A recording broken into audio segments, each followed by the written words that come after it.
क्योंकि बहू झूठ नहीं बोलती। सुधा और राकेश के 3 बेटे थे। शादी के बाद तीनों माँ बाप से दूर रहते और सिर्फ त्योहारों में आते। माँ जी, पिताजी, अगली बार आप लोग हमारे घर आइएगा। अरे नहीं बहू, सब यही आ जाते हैं तो घर खिला खिला लगता है। हाँ बहू, तू हमेशा बुलाती है तो जरूर आएंगे तेरे पास भी।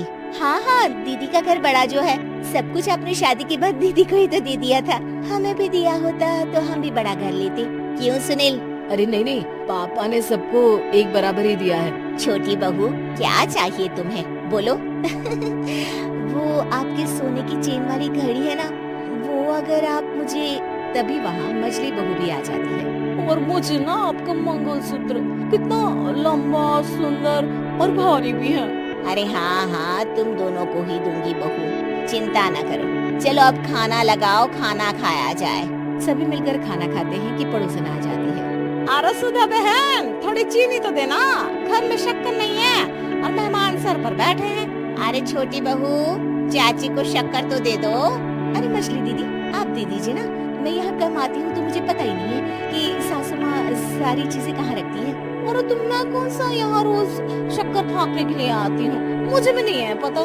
तभी बड़ी बहू हाथ में चीनी की कटोरी लेकर आती है। चाची, शक्कर आप लोगों का बड़ा सहारा है माँ जी और पिताजी को, वरना हम लोग तो यहाँ रहते ही नहीं। आप जैसे पड़ोसी हैं तो हम निश्चिंत हैं। और जीती रहे बहू, अब तो ये घर पड़ोस कम परिवार ज्यादा लगता है। सुधा अपनी बड़ी बहू को देखकर बहुत खुश रहा करती थी। वो उससे अक्सर घंटों बात भी किया करती, लेकिन दोनों दूसरी बहुओं का भी वो समझती थी कि शायद छोटी है, वक्त आने पर संभल जाएंगी। समय आ जाता है जब सभी को वापस जाना होता है। माँ जी, हम लोगों की फ्लाइट पहले है, हमें इजाजत दें। वो सास के गले लगकर चली जाती है। थोड़ी देर बाद छोटी बहू कहती है, माँ जी, मैं ना ये सोफे के कवर और चादरें ले जा रही हूँ, यहाँ तो ऐसे ही पड़ी रहेंगी। हाँ हाँ बहू, ले जा, और कुछ चाहिए तो बोल। और तो चाहिए बहुत कुछ, पर चलिए कोई बात नहीं, अगली बार ले जाऊंगी मैं। ऐसे ही मंजली बहू भी घर का बहुत सारा सामान ले जाती है। सभी के जाने के बाद सुधा राकेश से कहती है, घर कितना सूना लग रहा है ना। हाँ, और खाली भी तुम्हारी दोनों बहुएं सब बटोर दी। अरे ठीक है ना, हम दोनों ही तो हैं, कितना सामान लगेगा, फिर उन लोगों की नई गृहस्थी, इतना मत सोचा करें। समय बीतता है। ऐसे ही हर साल त्योहारों में सुधा और राकेश के बच्चों की बहू आते और जाते वक्त ढेर सारा सामान पैक कर ले जाती, लेकिन कुछ ही सालों में सुधा का देहांत हो जाता है। पिताजी, आप यहाँ अकेले क्या करेंगे? हम लोगों के साथ चलिए। नहीं नहीं बहू, इस घर में सुधा की यादें हैं, मैं उसे नहीं छोड़ सकता। अब तुम लोगों की माँ नहीं रही। देख लो, वैसे तो मैंने उसके जीते जी सब कुछ दे दिया है, लेकिन जिसका पर्सनल कीमती सामान था जो ये है, ले लो। सामान में होती है एक घड़ी और एक मंगलसूत्र। माँ जी ने कहा था कि वो ये घड़ी मुझे देंगी।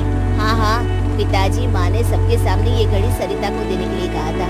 उठा लो सरिता माँ की घड़ी। अब क्या था, छोटी बहू फट से घड़ी उठा लेती है। और पिताजी, ये मंगलसूत्र तो माँ ने मुझे ही देने को कहा था, याद है ना?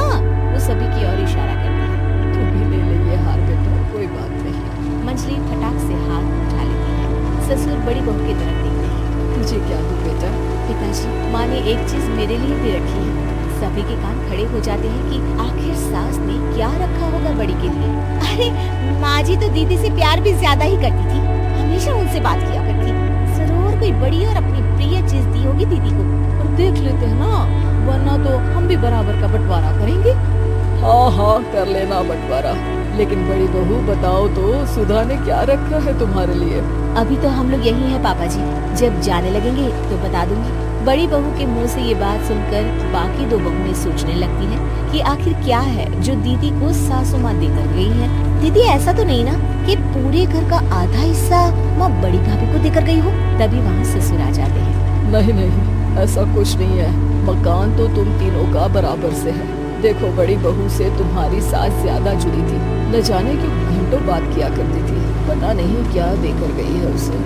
और ससुर जी, आपको क्या पता, चालाकी से पूरे घर के पेपर में साइन करवा लिए हो, या फिर कोई छुपा गहना। आखिर मकान पूरा तो आपने सासू माँ के नाम ही कर रखा था ना। अब घर में ये सस्पेंस बन जाता है कि आखिर बड़ी बहू क्या लेकर जाएगी। फिर वो दिन भी आ जाता है जब बड़ी बहू के जाने का समय हो जाता है। बेटा, परसों तुम चली जाओगी, बताया नहीं, माँ ने तुम्हें क्या दिया? घड़ी और हार जो बेशकीमती था और तुम्हारी सास को सबसे ज्यादा प्रिय था, उसका तो बंटवारा भी हो चुका है। अब तुम्हारी बारी। हाँ पिताजी, आज मैं ये बात बताने ही वाली थी।